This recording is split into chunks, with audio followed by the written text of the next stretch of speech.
26, 2021. The clerk will note the roll. I have no chair's remarks for you today.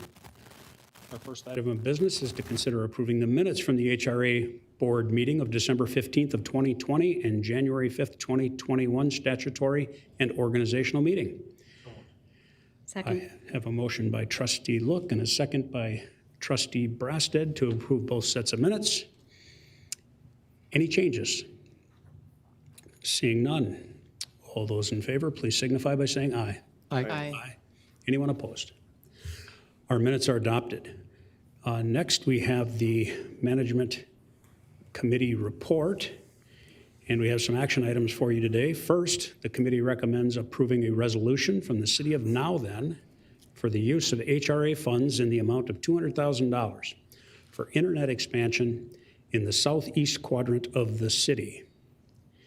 And the resolution from the City of Now Then is attached in your packet. Is there a motion to approve? I have a motion by Commissioner Look. Is there a second? Second. Second by Commissioner Meisner. Any discussion? Seeing none, all those in favor, please signify by saying aye. Aye. Anyone opposed? That item passes. Item 2, the committee recommends approving a new Housing and Urban Development, or HUD, Section 3 subscription agreement with the City of St. Paul to replace the previous agreement with the Ramsey County Workforce Center. Is there a motion to approve? So moved. I have a motion by Trustee Meisner. Is there a second? Second. Second by Trustee West. Further discussion? Hearing none, all those in favor, please signify by saying aye. Aye. Anyone opposed? That will pass unanimously. Item 3, the committee recommends approving Coronavirus Aid, Relief, and Economic Security Act policy and procedures for the Community Development Block Grant, COVID, and Home Funds. Is there a motion to approve? So moved. I have a motion by Trustee Look and a second by Trustee Meisner. Is there further discussion? Seeing none, all those in favor, please signify by saying aye. Aye. Anyone opposed? Another unanimous vote. Item 4, the committee recommends a public hearing take place at the January 26th Anoka County Housing and Redevelopment Authority Board meeting to consider recommending the use of Community Development Block Grant funds for the RISE project, which is a workspace conversion for $65,000, and the RISE Public Service, which is the workplace conversion equipment, for $15,000. Is there a motion to approve? So moved. Well, hold it. Do we have to have a motion to have the public hearing, or is this just an announcement of the public That was hearing? an announcement. Thank you. Thank you, Trustee Breaston. Sorry for leading you astray. So we have there the notice of the public hearing for January 26th. And last, for informational purposes, HRA management and board meetings for 2021, that schedule is attached before you. Next on our agenda, we will talk about item 6, which is a public hearing to obtain comments on the proposed substantial amendments to Anoka County portions of the Dakota County Consortium 2019 Program Year Action Plan. The HRA is proposing allocating Program Year 19 Community Development Block Grant COVID Entitlement Funds to RISE Incorporated. Combined notice of public hearing and comment published January 8th, 2021. Persons wishing to comment during the public hearing are advised to contact Tina Peterson at tina.peterson with a D and an E, P-E-D-E-R-S-E-N, at co.anoka.mn.us or 763-324-4607 by 3 p.m. Monday, January 25th, 2021, to arrange for telephonic or video conference access. That was yesterday. So we will turn to the attorney to hold the public hearing. Attorney Palumbo. Thank you, Mr. Chair. At this point, I will then commence the public hearing for the purposes as was stated by the chair here for that purpose. And I will note for the record, ask the clerk to note for the record that public notice of this meeting was published in the official county newspaper on January 8th, 2021. And I guess I would ask Renee Sandy if any public comments were received on the matter of this public hearing by yesterday. No public comments were received. Okay, no public comments were received at this point. At this point, I then would turn to Renee Sandy to address the board on some of the specifics of the proposed action for this public hearing. Good morning, trustees. Basically, as outlined in your packet, the two projects that are recommended for funding here is the workspace conversion for $65,000. As a result of COVID, the workspace at Rise has been reduced in half. This conversion will allow them to bring back many of their clients that they're not currently able to serve due to COVID. In addition, they need equipment and workspaces for those folks, and that would be a public service activity. So there's $15,000 for equipment and $65,000 for the construction. Okay, are there any questions, Ms. Sandy, by the trustees? Okay, hearing no questions by the board, and there were no public comments at this point, then I guess I would close the meeting and turn the matter back to you, Mr. Chair. Thank you, Attorney Palumbo and Renee, for your report. Next, we'll consider approving allocating Program Year 19 Community Development Block Grant COVID entitlement funds as follows: $65,000 to Rise Incorporated for their workspace conversion project, and $15,000 to Rise Incorporated for equipment for workspace conversion under public service. Now, is there a motion to approve? So moved. Thank you, Trustee Brasted. Is there a second? Second. Second by Trustee West. Is there further discussion? Seeing no further discussion, all those in favor, please signify by saying aye. Aye. And those opposed, say no. That item passes. Under new business, item 8, we'll consider ratifying an agreement, contract C0008395 with Brothers Fire and Security for emergency fire suppression repair at Chauncey Barrett Gardens in Centerville. Is there a motion to approve? I would like to move approval. A motion by Trustee Reinert. Is there a second? Second. Second by Trustee Brasted. Further discussion. I will just say that I was in contact with Karen and that there was some fire suppression issues that were about to get really expensive if we let them go. And so it was a matter of attacking them under kind of an emergency order to get them shored up so that we have fire protection and that the system stays intact for a long period of time. Anything else to add to that, Karen? Mr. Chair, trustees, the issue was identified by our company that maintains the system and monitors it for us. Unfortunately, in aging buildings, you do have to make these types of repairs. We had replaced the same line in another building 2 years ago and have been watching them closely, and we will continue to monitor. Hopefully, we will not see little leaks springing before we can get it addressed in a more comprehensive manner. But this one came up very quickly, surprised us all, and was about to cause a lot of damage. Very good. Any further discussion? Seeing none. All those in favor, please signify by saying. Chair, I believe this is a roll call vote. It's an allocation of funds. All right, then we will have a roll call vote. Trustee Look, Just one quick question, if I can. Yes, Trustee Luck. Is it, as I'm reading here, am I missing is 100,000 or 7,000 for the repair? It could have been 100,000, but it's going to cost 7,000 instead. Correct. In that case, aye. Trustee Brasted, Aye. Trustee West, Aye. Trustee Schulte, Aye. Trustee Meisner, Aye. Trustee Gamache, Aye. Trustee Reiner. Aye. That item passes.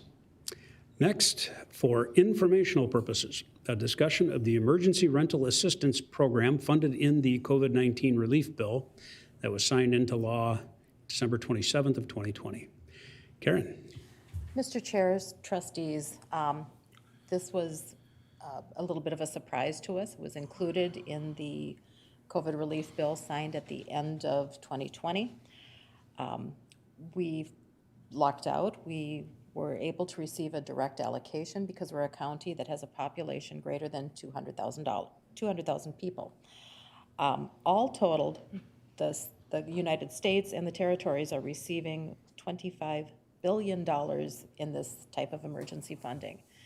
Over 350 million will be coming to the state, and over 10 million is coming to Anoka County.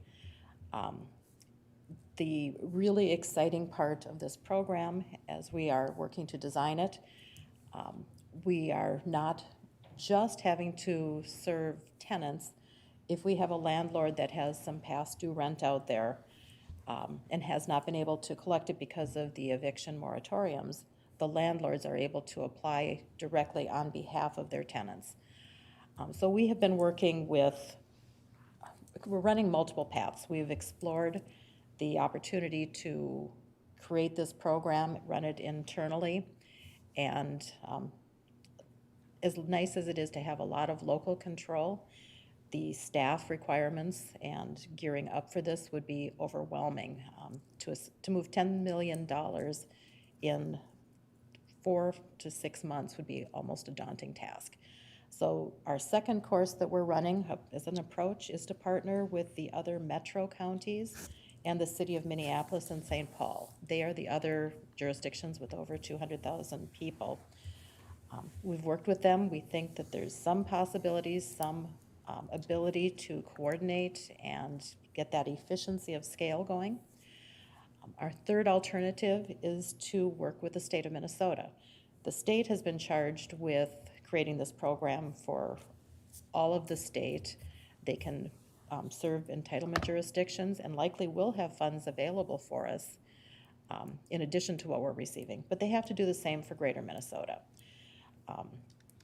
The state is able to tap into some current contracts that they have already in place from previous COVID funding and some previous state funding. So they have a contract with 211 to serve as a communications and marketing partner.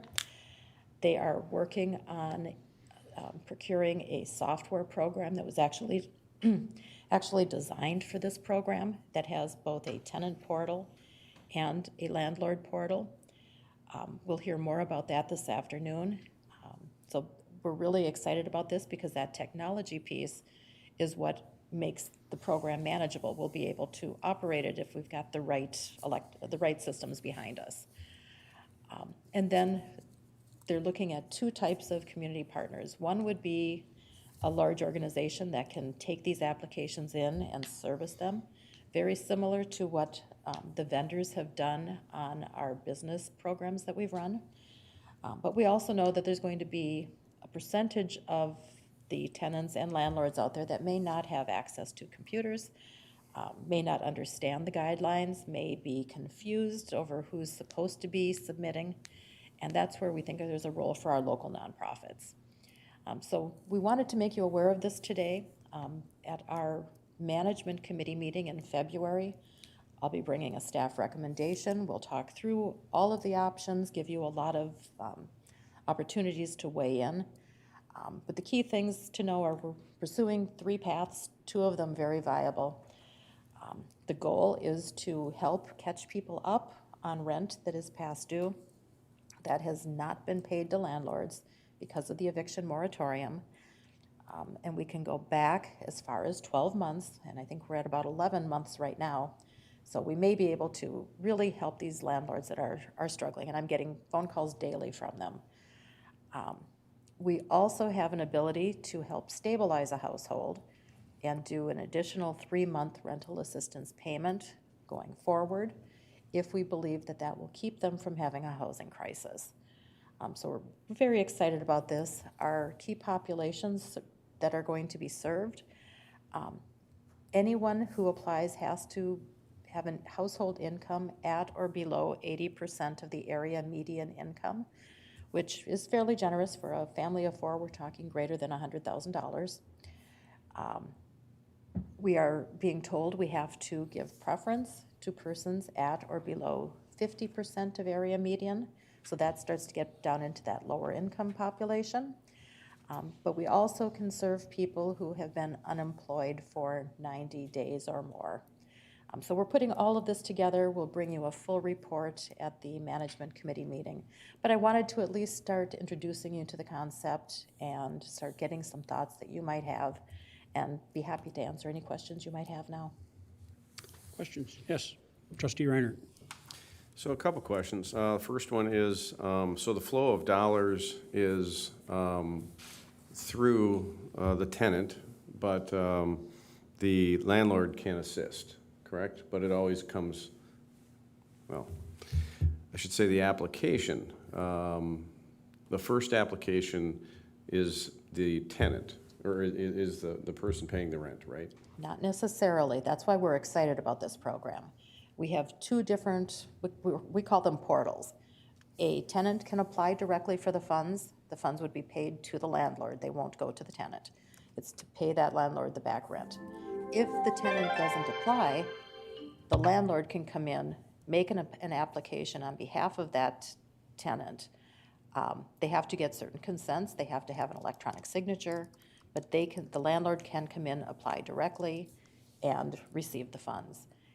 From early discussions with a lot of the rental communities, we believe that our larger landlords are going to come in and be very willing to take every tenant who is behind on their rent, do the application, do the legwork, and that's why we have the landlord portal as being so very vital. No, and I agree. When I heard that too, I thought, well, that's the way to go, because, I mean, if you had to reach out to every single person renting, and then a lot of them, no negative intent, but might not understand the system that well, and yeah, it would be a nightmare. So it is good, but the validation process for landlords is there. I'm hearing that they have to have, that there is going to be validation that there are renters behind the request. Absolutely. We've got a lot of checks and balances. This program is being run by the U.S. Treasury, so you can imagine they're very compliance heavy, and we'll have a lot of verifications to do. We will also have to certify that we're not duplicating benefits, so if the tenant applies and the landlord applies, we somehow need a system that can kick one of those applications out.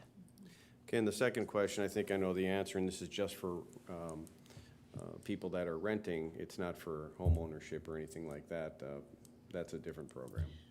Correct. At this time, this is for a rental property. Now, if you are renting a single-family home, it's eligible. But if you are making a mortgage payment, it is not.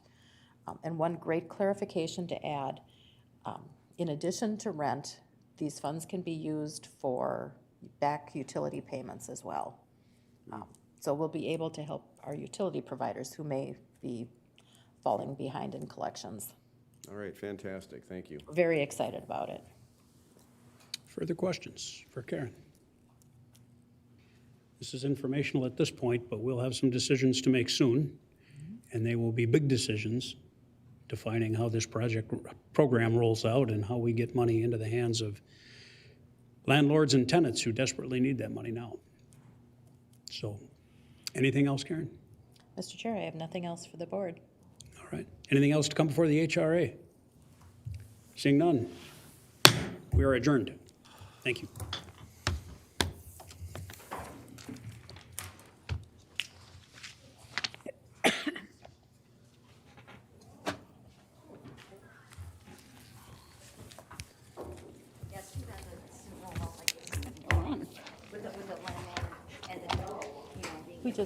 We needed the, lots of questions, but I'm like, I'm just gonna ask. yep, Okay, so let's see.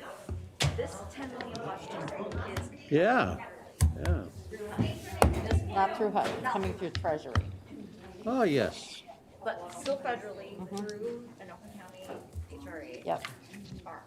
So as other things are also being talked about for renter assistance, that's a different, There you go. You bet. Yep.